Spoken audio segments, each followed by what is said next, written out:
O Brasil tem registrado casos de pessoas que estão doentes por dengue e Covid, e isso ao mesmo tempo.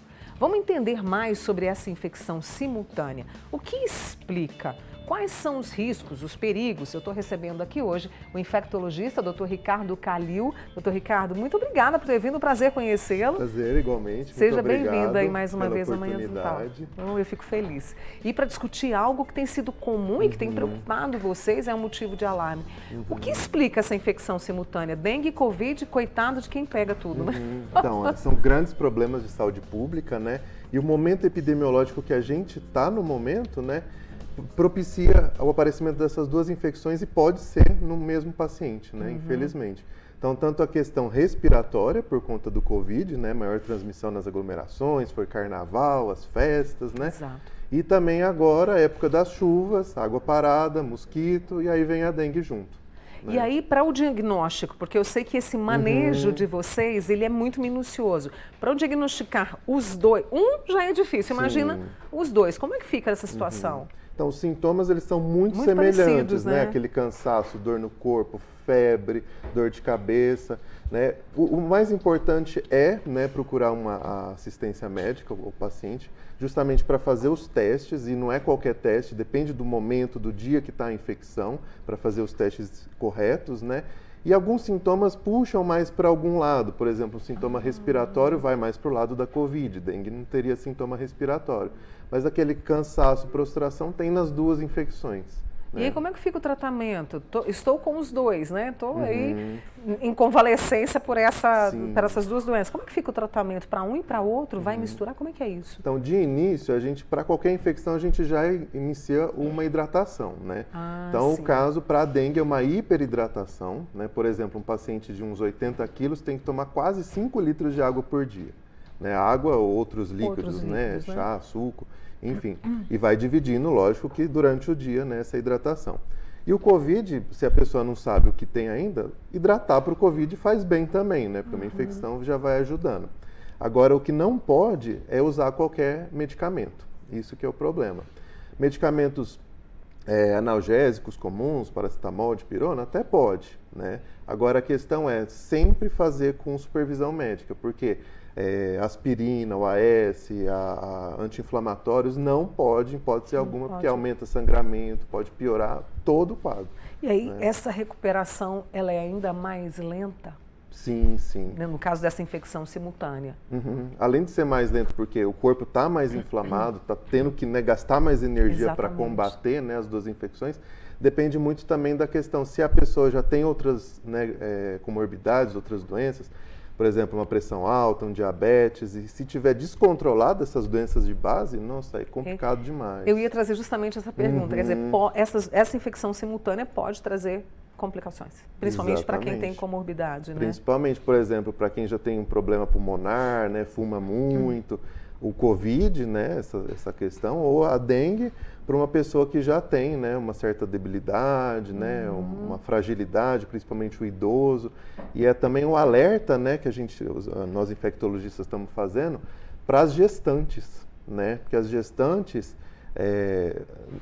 sempre a gente tem, né, as duas pessoas, né, a gestante e o bebê. Então, assim, é muito complexo. Então, gestantes passar o repelente, né, evitar aglomerar para se resguardar dessas infecções, né?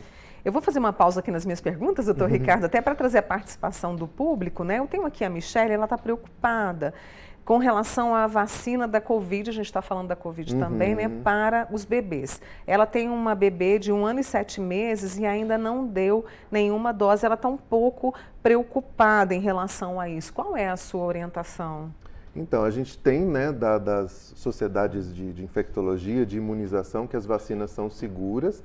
Agora, nessa faixa etária, o que a gente orienta? Sempre estar conversando com o pediatra, para tirar as dúvidas, né, porque às vezes, assim, cada criança é uma, às vezes essa criança tem alguma outra questão.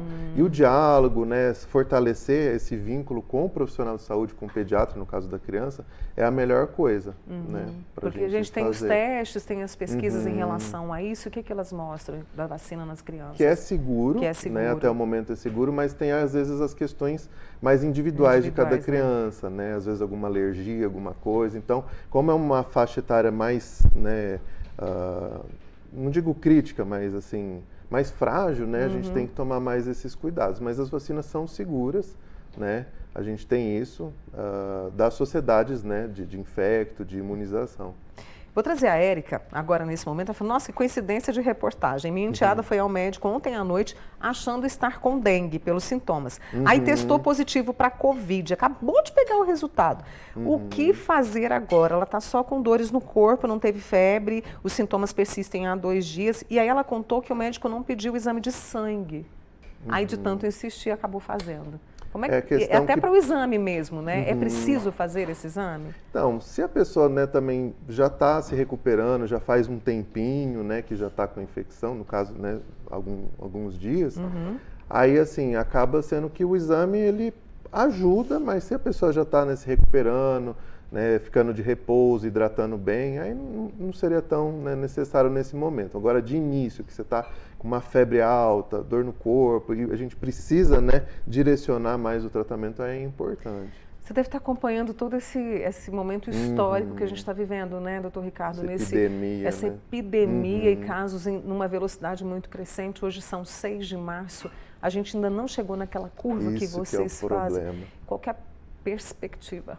Que vai aumentar, né? A gente tem esses índices, né, das curvas, os gráficos, os epidemiologistas fazem esses estudos, né? E assim, agora a orientação é todo cuidado é pouco, né? A gente tem que se cuidar, controle dos focos, repelente, né? Evitar aglomerações, quem tem fragilidade, usar a máscara, né?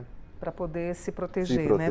Eu estava lendo hoje, é claro que esses números, né, são divulgados aí a respeito tanto da dengue quanto da Covid, mas a gente tem aqui, olha, dados que eu peguei recentes, 69 mil pessoas foram infectadas por Covid-19 entre 18 e 24 de fevereiro. Podemos ter uma tendência de crescimento nos casos da Covid também, doutor Ricardo? Por causa do tempo, né, vai chegar o inverno, que é a época, né, o pessoal fica mais dentro das casas e aglomera mais, então tem essa tendência aí da influenza também, né? Tanto é que a gente tem a notícia que a campanha da influenza para esse ano foi antecipada também. Agora para março, né? Sim. Estamos vivendo dias assim, né? Críticos. Desafiadores, né, doutor Ricardo? Eu estou recebendo aqui mais uma pergunta. Olha, mesmo com a vacina contra a Covid, pegamos Covid.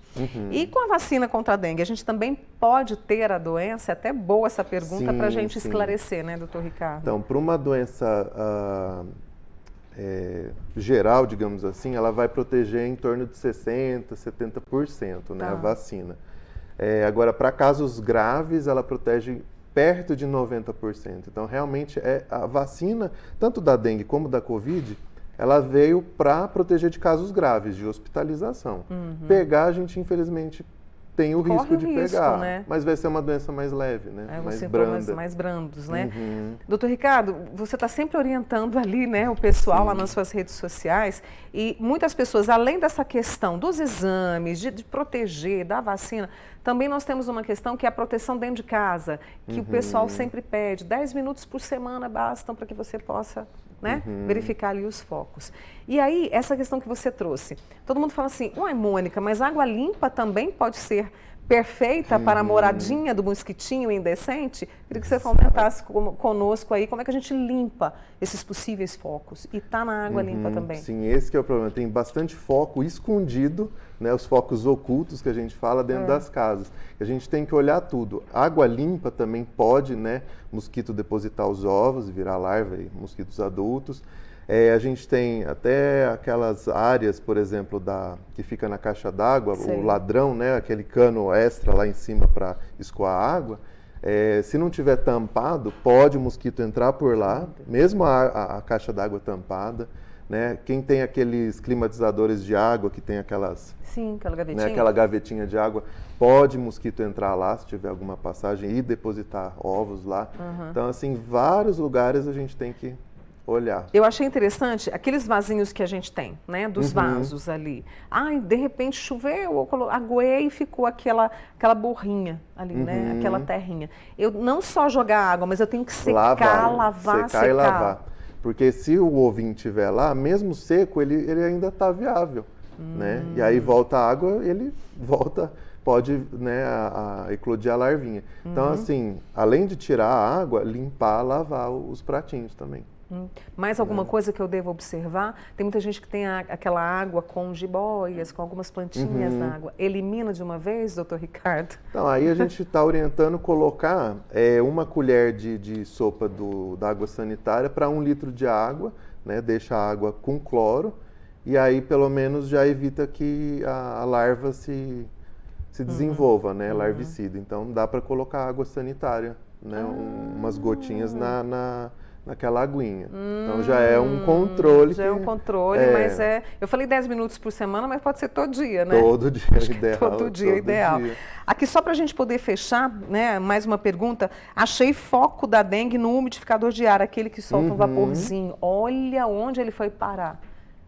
Os focos são ocultos. A gente pensa também, às vezes, é o vizinho que é o problema, né? Pode até ser, mas e dentro de casa, né? A gente tem que olhar para tudo. Para esses cantos ocultos, como cantos você disse, ocultos. que a gente acha que não tem, né? Infelizmente. Ricardo, adorei essa nossa conversa. Volte Também, mais vezes aqui amanhã total, viu? E obrigada imenso. aqui, tá? Pelos esclarecimentos, viu? Abraço a todos. Obrigada. Vou apresentar mais uma vez aqui o nosso convidado, o infectologista, doutor Ricardo Calil, que vai voltar outras vezes aqui no Manhã Total, porque quanto mais informação a gente tem, mais a gente se protege, né, doutor Ricardo? Com certeza. Obrigada, viu? Obrigado a vocês.